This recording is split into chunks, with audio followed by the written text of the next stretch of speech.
Coming up on Vegas Nation Blitz, a mile-high loss. In this league, you got to be on the same page for 4 quarters. The Raiders addressing problems following their loss to the Denver Broncos on Sunday. If there's a momentum change, how do you weather the storm? And I think that's where we got to continue to get better at. That's a part of the growth. What to make of the loss and what happens next? Vegas Nation Blitz starts right now. Powered by the Las Vegas Review-Journal, this is Vegas Nation Blitz. Presented by D&R House of Diamonds, making luxury affordable. Located in the One Summerlin building in downtown Summerlin. I thought we got off to a good start. And then I killed our momentum with a pick six, And at the end of the day, I didn't even do a good enough job giving us a shot to be competitive in the game. So at the end of the day, that's on me. We'll show back up tomorrow, get back to work like we always do, and keep rolling. Gardner Minshew taking accountability for Sunday's loss in Denver, but there's a new starter in town. Aidan O'Connell has been announced as a starter for the Raiders in Week 6 against the Pittsburgh Steelers. Hello and welcome back to Vegas Nation Blitz. Thank you all for tuning in. I'm your host, Dominic Lavoie. Now with AOC taking over under center this week, what caused this change? Well, the cause was a less than ideal Sunday in Denver for the Raiders, a 34-18 loss at Mile High. Now, Gardner Minshew started the game once again for the Silver and Black, but this was yet another game where he was benched the second time in just 3 games. Now, Minshew started the game absolutely slinging the rock around, completing a perfect 9 passes on his first 9 attempts of the game for a touchdown to Brock Bowers, his first NFL touchdown. Until on 1st and goal, the Raiders driving down the field, Minshew throws a 100-yard pick six to Pat Surtain II. The next 4 drives for the Raiders resulted in punts. Across those 4 drives, a total of 15 plays were ran until Minshew threw yet another pick, this time to Riley Moss. Then comes in Aidan O'Connell, who is now the starter for this week. Now, as we mentioned earlier, that interception that Minshew threw that changed the game happened on 1st down and goal on a drive where the Raiders are straight up moving down the field. Now, on Monday, we got Antonio Pierce's perspective on the interception. Go ahead and take a listen. We were rolling, wasn't we? Think about it. The ball's on the 4.5-yard line, and we're about to probably go up 17-3. Worst case scenario, 13-3. Thought we were making plays. Hell of a job, throw and catch by Brock there on the 4th play or 5th play of the game. Then you saw the running game pick up. Abdullah was running well. Had a little mixture with some receivers, jet sweeps, and DJ Turner getting involved. And it was flowing, very, very fluid. I thought those guys did a great job, especially up front, protecting the quarterback, QB getting rid of the ball, and then, that play happened. Now another hit. Defensive tackle Christian Wilkins is now out indefinitely after undergoing a surgery to fix a Jones fracture that he suffered on Sunday. So what are some other storylines coming out of week number 5? Here with those other top stories is Raiders beat writer Vinny Bonsignore. Vinny, take it away. You wonder, where did the Raiders offense go?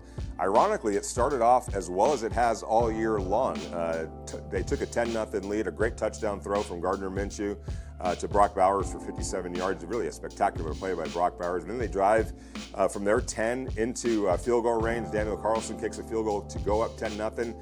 They're getting ready to go up 17-3. The play calling was crisp by Luke Getsy. The execution was great. They get to the 5-yard line after another throw to Brock Bowers. And then what happens? An interception by Gardner Minshew, picked out of the air by Patrick Surtain, who takes it 100 yards for a back-breaking touchdown. That was all she wrote for the Raiders offense pretty much for the rest of the day. Ironically, again, it was their best start of the season by far, only to fall into some bad habits and not be able to sustain it. A big part of that, obviously, was the pick 6 interception by Surtain that went 100 yards, changed the entire complexion of the game. Raiders can't let that happen. They need to build off whatever they were doing in that first quarter to start that game and sustain it. They weren't able to do that against the Denver Broncos. They really haven't been able to sustain much offensively throughout the year, but they have to build off that or figure out what it was that they were doing right and continue that for 4 quarters in a game. Do they do that against the Pittsburgh Steelers? I guess we're going to find out on Sunday. Thank you, Vinny. Now we threw a whole lot at you, so take some time to let that sit as we step away for a quick break. But coming right up, Adam Hill closes us out with his fast takes on week 5, and Heidi Fang gives us a one-on-one with Jackson Powers Johnson. We'll be right back. D&R House of Diamonds is Las Vegas's elite private office jeweler. We specialize in natural and lab-grown loose diamonds, engagement rings, and custom design. If you're looking for lab-grown diamonds, we have one of the largest selections at the best prices in Las Vegas. We make luxury affordable every day. Welcome back, and thank you for staying with us. Another week, another installment of Behind the Scenes, and why not give you another rookie? Here with Behind the Scenes this week is Heidi Fang and Jackson Powers Johnson. Thanks, Dom. In this week's Behind the Scenes, I spoke with rookie guard Jackson Powers Johnson, a second-round draft pick for the Raiders this year. Some of you may have heard that the Oregon standout had a burger named after him. I was also able to find out something about him you may not have known. I used to ballroom dance competitively. The best I got was third in St. the Tango, one of the biggest losses of my career. But I used to ballroom dance. I think that's a cool, fun fact. Do you think that one day you'll try to be like on Dancing with the Stars or something? Man, I'd have to lose close to 200 pounds. I don't know. I think Warren Sapp did it. I get the feet. I can do it. Maybe. We'll see. What is your favorite ballroom dance? Definitely the tango. Just back to going on the field. I heard you talking about DJ Glaze earlier. Just what's it like coming up in the ranks right now? I mean, amazing. Those guys are awesome. And being able to play by them, have the opportunity to do that is a dream come true and a blessing. Because those guys are unbelievable humans off the field and unbelievable players on the field. So being able to be in conversation with them, being able to help them and contribute with them is amazing. Back to you, Dom. Thank you, Heidi. Now, last but certainly not least, we're bringing in Adam Hill for some fast takes on Week 5. Adam, let's hear it. Going into the season, it was expected that the offense was going to struggle for the Raiders. They didn't really know who the quarterback was going to be, and they still don't really know who the quarterback is going to be. They had some weapons, but really no direction on where the offense was going to go. And the offense has struggled. When Devontae Adams is jumping off the ship, that's to be expected. It's not going to be a great season for this offense. But it was the defense that was supposed to carry this team, and it just hasn't happened yet. There's been good moments, and there's reasons why they've struggled. Max Crosby has been hurt. Marcus Epps, the leader of the defense on the back end, he's been out, and he's out for the rest of the season.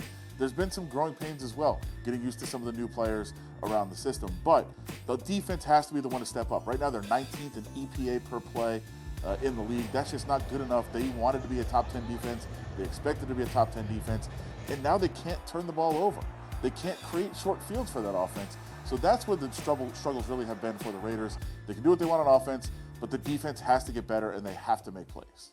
Thank you, Adam. Now it's about that time again. Thank you all for tuning in to Vegas Nation Blitz. A big week coming up for the Raiders as always, as they're currently in prep to welcome a stout Pittsburgh Steelers squad to Vegas this Sunday. We'll have all the prep you need right here back later this week on Vegas Nation Game Day. But until then, be sure to stay up to date with your Raiders news with us on social media and the web at vegasnation.com. But once again, thank you all for watching, and I'll see you all next time. Powered by the Las Vegas Review-Journal, this is Vegas Nation Blitz. Presented by D&R House of Diamonds, making luxury affordable. Located in the One Summerlin building in downtown Summerlin.